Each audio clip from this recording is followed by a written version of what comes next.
Сәлем баршаңызға. Бүгін сіздермен өте дәмді шығатын, ешқандай таразыны қажет етпейтін 12 ас қасық пирогын дайындайтын боламыз. Пирогтың аты айтып тұрғандай, қажетті құрамның барлығын қасықпен өлшейтін боламыз. Видеоны соңына дейін тамашалаңыздар. Бізге қажет заттар: жұмыртқа, сүт, сұйық май, қант және де ұн мен сода қажет болады. Ең бірінші жұмыртқамызды ыдысымызға құйып, миксердің ең төменгі жылдамдығынан бастап миксерлейтін боламыз. Жұмыртқамыз 2 есе көпіргенше жақсылап араластыратын боламыз.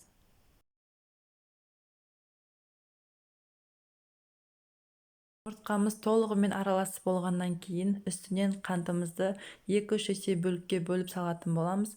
Тағы да барлығын жақсылап араластырып аламыз.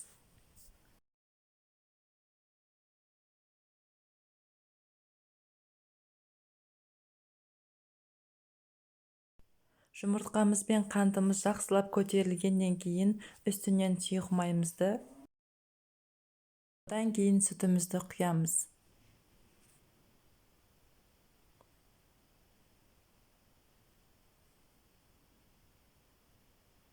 Барлығы жақсылап араласып болған соң, ендігі кезекте ұнымыз бен содамызды електің көмегімен өткізетін боламыз. Ұнымызды бірден салмаймыз, 2-3 бөлікке бөліп салатын боламыз.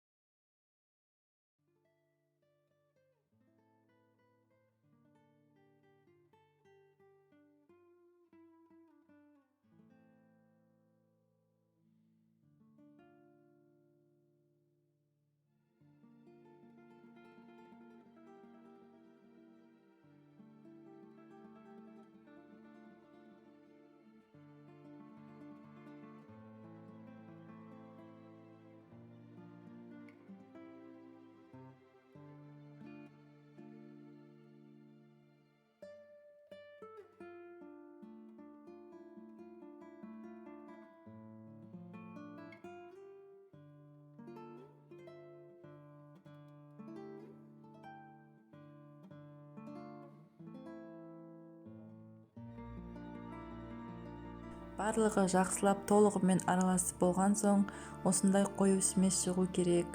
Дайын болған смесімізді формамызға құйып, қызып тұрған пеште 20-30 минут пісіріп алатын боламыз.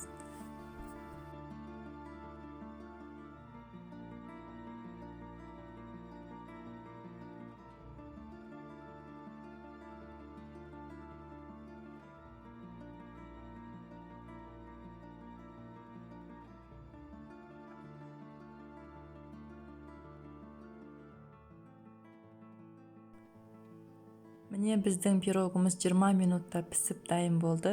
Піскенін ағаш таяқшаның көмегімен тексеріп көретін боламыз. Егерде піскен жағдайда ағаш таяқшамыз құрғақ болып шығу керек.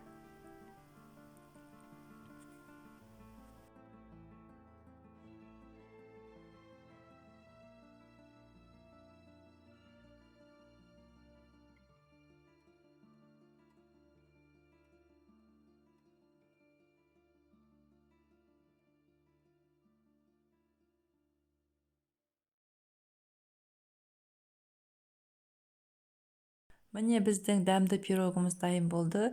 Егер де видео ұнаса, лайк басып, комментарий жазып, менің каналыма тіркелуді ұмытпаңыздар. Баршаңызға ас болсын.